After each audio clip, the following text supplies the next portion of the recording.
스가랴서 3장 1절부터 10절까지 말씀입니다. 1315페이지입니다. 1315페이지 스가랴서 3장 1절부터 10절까지 말씀입니다. 다 같이 낭독하겠습니다. 대제사장 여호수아는 여호와의 천사 앞에 섰고 사단은 그의 오른쪽에 서서 그를 대적하는 것을 여호와께서 내게 보이시니라.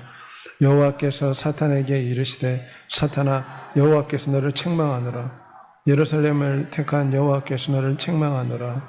이는 불에서 꺼낸 그슬린 나무가 아니냐 하실 때에 여호수아가 더러운 옷을 입고 천사 앞에 서 있는지라. 여호와께서 자기 앞에 선자들에게 명령하사 그 더러운 옷을 벗기라 하시고 또 여호수아에게 이르시되 내가 너 죄악을 제거하여 버렸으니 내게 아름다운 옷을 입히리라 하시기로 내가 말하되 정결한 관을 그의 머리에 씌우소서 하매 곧 정결한 관을 그의 머리에 씌우며 옷을 입히고 여호와의 천사는 곁에 섰더라. 여호와의 천사가 여호수아에게 증언하여 이르되 만군의 여호와의 말씀에 너가 만일 내 도를 행하며 내 규례를 지키면 너가 내 집을 다스릴 것이요 내 뜰을 지킬 것이며 내가 또 너를 여기 섰는 자들 가운데 왕래하게 하리라. 대제사장 여호수아야 너와 내 앞에 앉은 내 동료들은 내 말을 들을 것이니라. 이들은 예표의 사람들이라. 내가 내 종 싹을 나게 하리라. 만군의 여호와가 말하노라. 내가 너 여호수아 앞에 세운 돌을 보라. 한 돌에 7 눈이 있느니라. 내가 거기에 새길 것을 새기며 이 땅의 죄악을 하루에 제거하리라. 만군의 여호와가 말하노라. 그날에 너희가 각각 포도나무와 무화과나무 아래 서로 초대하리라 하셨느니라. 네, 오늘 예배 참여한 여러분에게 살아계신 예수 그리스도의 은혜가 충만하시기를 소망합니다. 오늘은 우리를 새롭게 하시는 예수 그리스도의 은혜에 대해서 잠시 살펴보고자 합니다. 최근에 트럼프 대통령의 세기의 재판으로 유명합니다. 배우에 대한 스캔들로 또 여러 가지 고소건이 38가지 고소건이 들어와서 결국 유죄 판결을 받았습니다. 전 세계 사람들이 이 재판을 지켜보았습니다. 하지만 대부분에 올라가서 임기 중에 있었기 때문에 면책권을 부여받아 결국은 트럼프 대통령이 이 재판에서 이긴 게 되었습니다. 재판에 보면 고소하는 사람이 있고 변호하는 사람이 있습니다. 하늘 법정에도 마찬가지입니다. 하늘 법정에 고소하는 사람이 있는데 이 고소하는 자가 바로 사단 마귀입니다. 그리고 변호하는 자가 누구냐? 변호하는 자가 우리를 십자가 죽으신 예수 그리스도이십니다. 오늘 1절에 보면 사탄이 여호수아를 신랄하게 참소하고 비난합니다. 계시록 21장 10절에 보면 우리 형제들을 참소하던 자, 곧 우리 하나님 앞에서 밤낮 참소하던 자, 사단 마귀에 대해서 우리를 참소하고 고소하는 자라 말합니다. 우리가 조금이라도 잘못하면 이 마귀가 하나님 앞에서 우리를 참소합니다. 오늘 이 사람 이런 나쁜 말을 했고 나쁜 행동을 했지 않느냐, 마땅히 하나님께 벌을 받아야 된다. 이렇게 마귀가 끊임없이 우리를 참소하고 있다는 것을 우리는 기억해야 됩니다.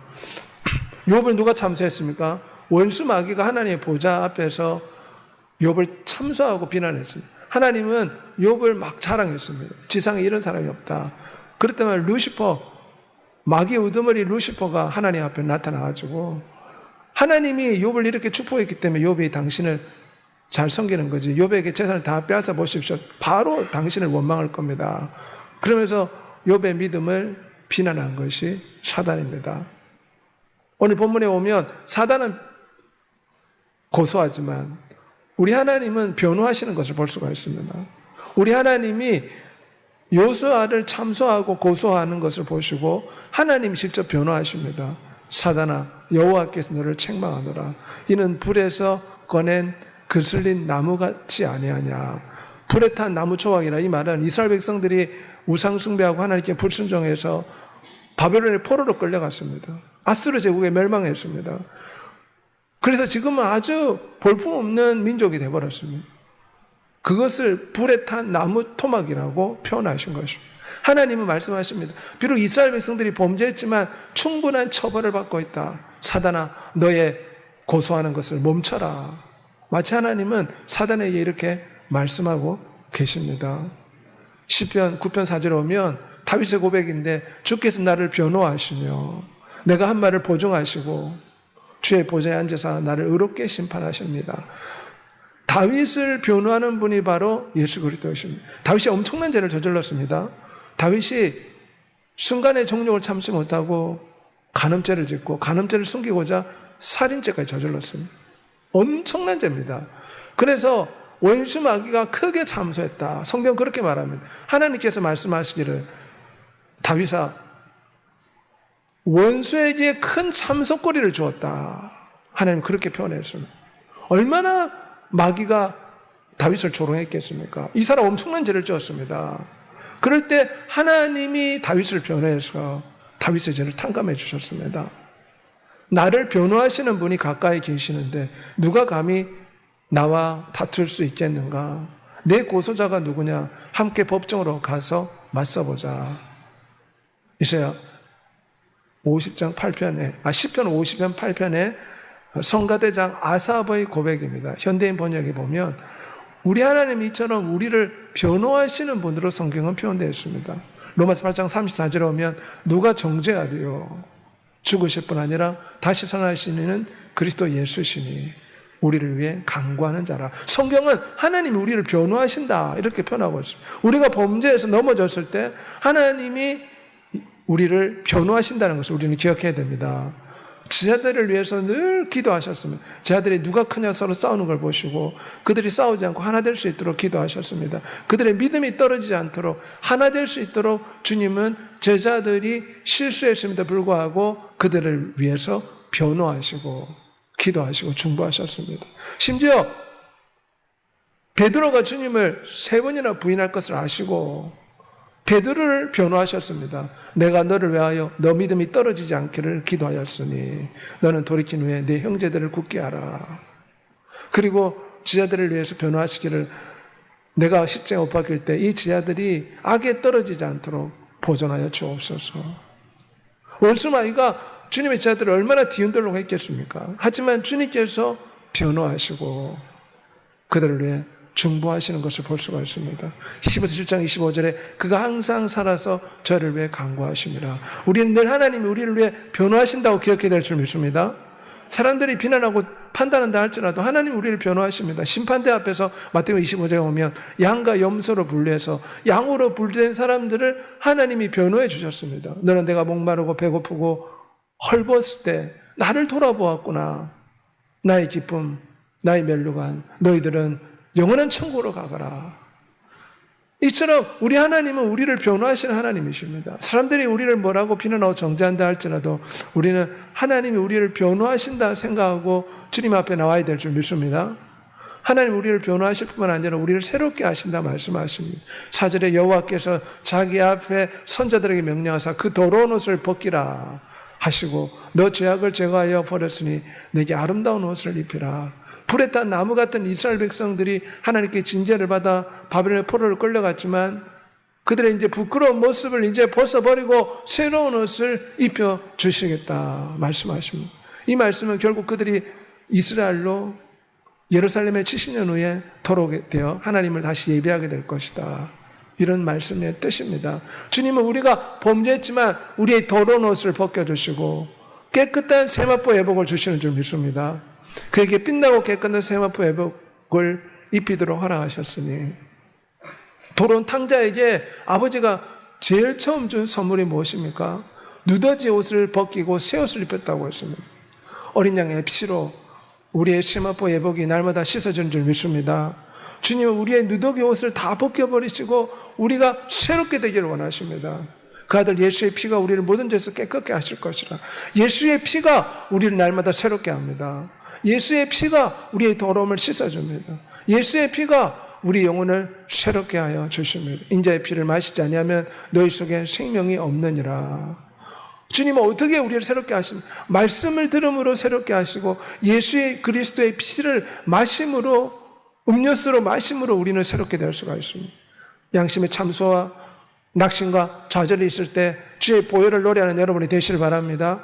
그러면 번데기가 허물을 벗어 나비가 되듯이 새로운 피조물, 새 것으로 모든 속박을 풀어주시고 예수 그리스도의 피로 속박이 풀어집니다. 두려움과 공포의 속박이 벗겨지고 새롭게 해주실 줄 믿습니다. 우리는 날마다 새로워져야 됩니다. 옷을 갈아입듯이 우리의 이 옛사람의 부끄러운 옷을 다 벗어야 될 줄 믿습니다. 주님은 새 옷을 입혀주길 원하십니다. 주님 우리를 변화하실 뿐만 아니라 우리에게 새로운 옷을 입혀주십니다. 그 다음에 또한 주님 우리에게 새로운 관을 씌워주신다. 5절에 정결한 관을 그 머리에 씌우며, 이 관은 대제사장이 성소에 들어가서 제사를 드릴 때 반드시 써야 되는 면류관과 같은 것입니다. 전능하신 여호와께서 말씀하신다. 만일 너가 내 법을 지키고 내 명령을 수행하면 너가 내 집을 다스릴 것이다. 여호수아에게 면류관을 씌워주면서 내 말에 순종하면 너가 계속해서 이 집을 다스리는 놀라운 복을 주시겠다 말씀하시는 것입니다. 주님이 우리를 어떻게 새롭게 하십니까? 피로써 우리의 새 옷을 입혀줘 우리를 새롭게 하시고, 또 우리에게 새로운 면류관을 주셔서 이런 소망 가운데서 우리를 새롭게 하여 주십니다. 우리 하나님은 상을 주신 하나님이십니다. 시련을 견디는 자에게 약속하신 생명의 면류관을 주십니다. 주님은 우리에게 천국 소망의 면류관을 주시면서 우리를 소망 가운데 새롭게 하십니다. 낙심과 좌절 가운데 있을 때 사도 바울의 고백처럼 이제후로는 나를 위해 의의 면류관이 예비되었으니, 이런 소망을 가지고 낙심치 말고 전도하고 봉사하고 헌신하고 주께 충성한 여러분이 되시길 바랍니다. 새 옷을 입혀주시고 새 면류관의 소망을 주셔서 우리의 영혼을 새롭게 하시는 분이 하나님이십니다. 너가 죽도록 충성하라, 그리하면 내가 생명의 면류관을 주리라. 폴리갑이라는 유명한 초대교회 교부인데 80세에 그는 로마에 잡혀갔습니다. 그래서 로마 시저가 예수 그리스도를 부인하면 널 살려주겠다. 그때 그가 한 유명한 말이 있습니다. 80년 평생에 하나님 나를 한 번도 섭섭하게 하지 않았는데 내가 어떻게 주 이름을 부인하겠는가. 그래서 그는 불에 태워서 순교를 당했습니다. 그럼에도 불구하고 주님은 그에게 생명의 면류관을 주신 줄 믿습니다. 여러분은 주님이 다시 오실 때까지 참고 기다리십시오. 농부가 귀중한 추수를 바라고 인내심을 가지고 가을비와 봄비를 기다리듯이 우리는 천국 상급을 바라고 인내하며 주를 바라봐야 될 줄 믿습니다. 주님은 우리를 새롭게 하시는데 피로써 우리의 예복을 새롭게 씻어주시고, 또한 천국의 면류관 소망으로 인내하며 우리가 소망 가운데 새로운 삶을 살 수 있도록 인도해 주십니다. 이것이 여호와의 싹과 여호와의 돌에서 비롯된다고 8절에 말합니다. 이들은 예표의 사람이라 내가 내 싹 종을 나게 하리라. 이 싹이라는 것은 원어 성경에는 보면 싹이나 가지나 다 비슷하게 번역될 수가 있습니다. 그날에 여호와의 싹이 아름답고 영화로울 것이다. 싹은 연약하지 않습니까? 여호와의 싹이라는 것은 하나님이 연약한 인간으로 태어난 것을 상징적으로 표현한 것입니다. 이새의 줄기에서 한 싹이 나고 그 뿌리에서 한 가지가 나 결실할 것이다. 이새의 자손, 다윗의 자손 예수 그리스도로 이 땅에 인간의 육체로 오신 하나님의 아기가 바로 여호와의 싹이라는 것입니다. 인간의 모습으로 오신 하나님의 아들은 보기에 연한 순 같고 고의 모양이나 풍채가 없었고 흠말 아름다운 것이 없어서 바리새인들은 예수 그리스도를 배척했습니다. 귀신 들렸다, 미쳤다, 이렇게 예수 그리스도를 신랄하게 바리새인들이 비난했습니다. 결국 십자가 못 박아 죽여버렸습니다. 하지만 이 여호와의 싹의 십자가의 희생과 그 사랑을 통해서 주님은 오늘 3절 말씀대로 거룩함으로 칭함받는 하나님의 자녀들을 이 땅에 잉태하신 것입니다. 그리고 영원한 천국으로 상징되는 포도나무와 무화과 나무 아래로 초대하는, 포도나무와 무화과 나무가 영원히 맺히는 영원한 천국으로 인도하실 것이다. 오늘 본문에 말씀하고 있는 것입니다. 우리는 여호와의 싹이신 하나님의 아들, 인간의 모습으로 오신 예수 그리스도를 붙잡아야 될 줄 믿습니다. 그럴 때 우리는 여호와의 싹이신 예수 그리스도가 우리를 위해 늘 변호하시며 그 피로 우리를 날마다 새롭게 하신다는 것을 우리는 믿을 수가 있습니다. 또 오늘 본문에 오면 예수 그리스도를 돌로 표현합니다. 한 돌에 7눈이 있느니라. 내가 거기에 새길 것을 새기고 이 땅의 죄악을 하루에 제거하리라. 돌이라는 것은 견고합니다. 안정적입니다. 성경에는 예수 그리스도를 돌로 많이 비유합니다. 하나님께는 택하심을 위한 보배로운 산돌, 살아있는 돌인 예수 그리스도. 돌은 단단하지 않습니까? 변하지 않습니다. 그래서 예수 그리스도를 반석이요, 돌이요, 기초돌이요, 모퉁이돌이요 이렇게 표현합니다. 내가 한 돌을 시온에 두어 기초로 삼았노니 견고한 기초돌이라. 그것을 믿는 자는 다급하게 되지 아니하리라. 멸절하게 되지 아니하리라. 여호와의 돌인 견고하신 반석인 예수 그리스도를 붙잡는 여러분이 되시길 바랍니다. 그를 믿는 자는 부끄러움을 당하지 아니하리라. 우리가 돌이신 예수 그리스도를 붙잡을 때 우리의 신앙이 견고해질 수가 있습니다. 그래서 베드로의 이름도 게바라, 반석으로 바꿔준 게 무엇입니까? 단단한 신앙을 가지도록 하나님께서는 우리가 참 여호와의 돌이신 메시아를 통해서 우리의 신앙이 단단해지기를 원하십니다. 이 돌에 떨어지면 믿는 자에게는 영생이지만 믿지 않는 자는 부딪히는 돌과 걸러 넘어지게 하는 파이가 된다고 했습니다. 이 여호와의 돌에 순종하면 이 여호와의 돌이 우리에게 영생을 주지만 불순종하면 부딪히는 돌과 걸러 넘어지는 반석이 됩니다. 우리는 여호와의 돌이신 예수 그리스도를 붙잡아 우리의 신앙이 돌처럼 흔들리지 않는 견고한 신앙이 되어야 될 줄 믿습니다.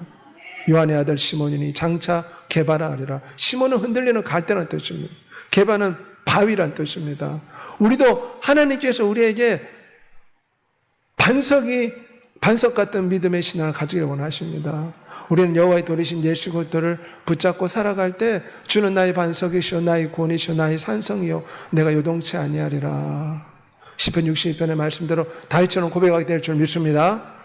내가 이 반석 위에 내 기호를 쌓으리니 음부의 권세에 이기지 못하리라. 예수 그리스도를 여호와의 싹으로 여호와의 돌로 붙잡고 시련과 역경을 이겨내는 여러분이 되시길 바랍니다. 이 반석 위에 집을 지은 사람은 지혜로운 사람이라고 했습니다. 이 반석에서 생수가 난다고 고린도전서 10장 4절에 말합니다. 이 모세가 반석을 쳤을 때 생수가 터졌듯이 반석 대신 예수 그리스도가 십자가에서 깨어질 때 생수가 나왔습니다. 그러므로 여호와의 반석이 여호와의 돌이신 예수 그리스도를 붙잡을 때 우리가 성령 충만함 받아 새로운 주의 증인이 될 줄 믿습니다. 오늘은 여호와의 돌이요 여호와의 싹이신 예수 그리스도를 붙잡고자 함으로 우리를 변호하시는 예수 그리스도를 체험하고 그 피로 날마다 새롭게 하시며 그 말씀으로 우리를 새롭게 하시는 예수 그리스도를 체험하고 날마다 새롭게 되어 승리하고 이기는 삶을 사는 여러분이 되시를 우리 주 예수 그리스도로 소원하며 축복합니다.